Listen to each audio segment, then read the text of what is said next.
On his third combat tour, Sergeant Clint Romesha, by his own description, a tiny cog nestled deep inside the American war machine, earned the Medal of Honor for his actions in Afghanistan. I grew up in a family of military service. My grandfather was... Now sporting a full beard, he tells audiences wearing the medal is a burden. These things aren't given out when something went right. A lot of stuff went wrong. And it's a heavy weight at sometimes. 8 of his buddies were killed on the day in 2009 when he earned his medal defending an outpost in Afghanistan, which, according to an Army investigation, had no tactical or strategic value. Now, 7 years later, he's written a book about it. A saga whose characters are less heroic than one might wish, exceptionally ordinary men who were put to an extraordinary test. In a place called Combat Outpost Keating, in a remote Afghan valley. In Romesha's words, the most remote, precarious, and tactically screwed combat outpost in all of Afghanistan. You never take the low ground. You always take the high ground. We're here doing this. This is insane. This is what Keating looked like to the Taliban, who were taking their own videos. When you went out on patrol up to the high ground, you saw what the Taliban was seeing of Keating. Yes. What did it look like from the enemy's point of view? At times it looked like fish in a barrel. As an Army sergeant, the only things Romesha could control were the training of his men and their attitude, distilled in the motto, "It doesn't get better." That was the mentality. Yeah, this sucks, but we can't control it, we can't affect it. Starting long before Romesha's platoon arrived, the Taliban routinely fired down on Keating from the heights. On average, we'd get hit, 3 to 4 times a week. So what was the purpose of those attacks? They were testing us to see what our battle plans were, how we would react, what our response times were. There were 52 American soldiers at the camp and 6 main fighting positions. The attack came at 5:59 in the morning of October 3rd, 2009. It wasn't uncommon to get shot at that time in the morning.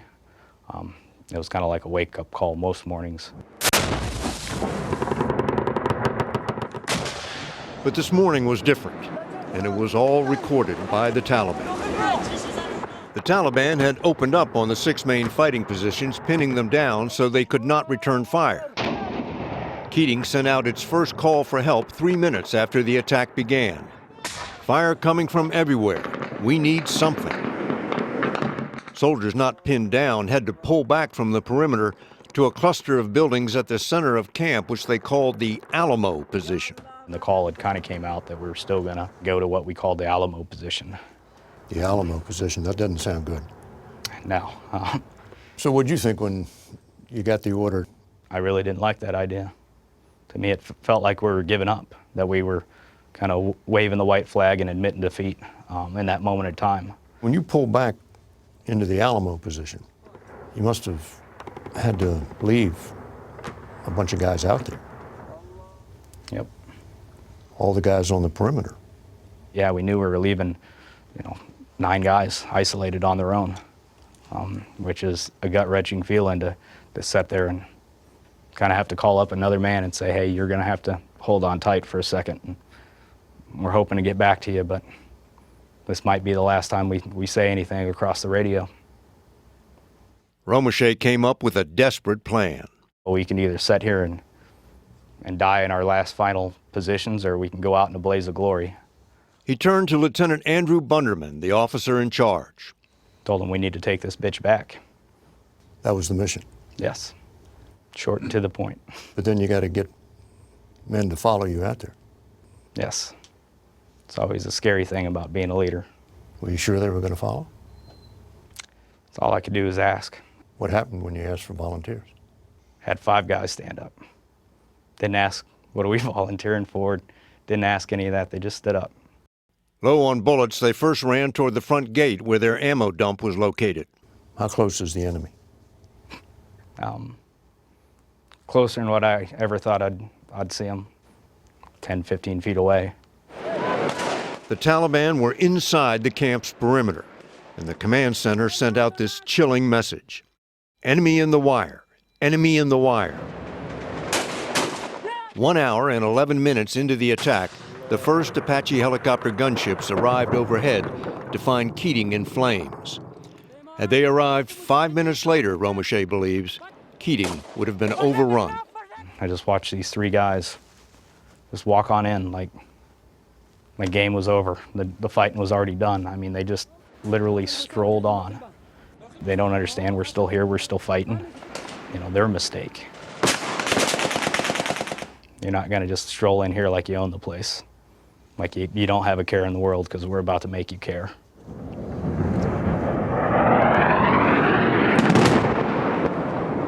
The Apaches were followed by a B-1 bomber which leveled a village where much of the Taliban fire was coming from.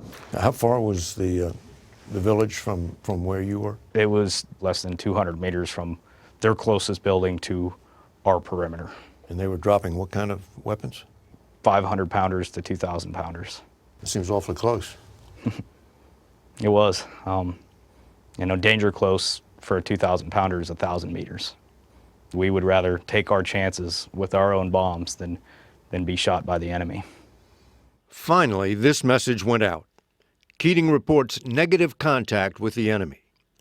But 7 Americans lay dead, and one, Stefan Mace, the platoon cut-up, was gravely wounded.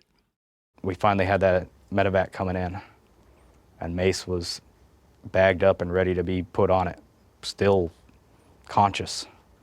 We all thought he was going to make it. I mean, that was such a high moment with everything that had happened, that Mace was going to make it.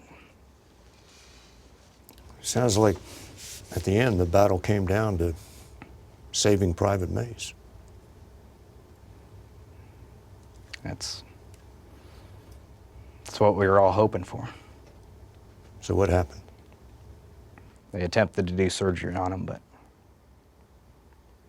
it was just too late. You know, I think those medics did a whole lot for Mace, but I think it was Mace that held on to life for as long as he did, until he left. Once he left his brothers, he knew he could go home. This battle was in 2009, right? Yes. So we're going on 7 years. Oh, yeah. Still with you, isn't it? I hope it never leaves.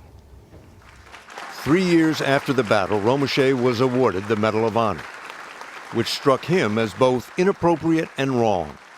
It boils down to why me? I didn't do anything special. Just did a job like 52 other guys there were doing that day, and 8 that did way more than I ever was asked of. I mean, why me? Because you were the one that led the counterattack. I think you could have replaced me with any other red-blooded American soldier. There would have been another one that would have stepped up and done the same thing.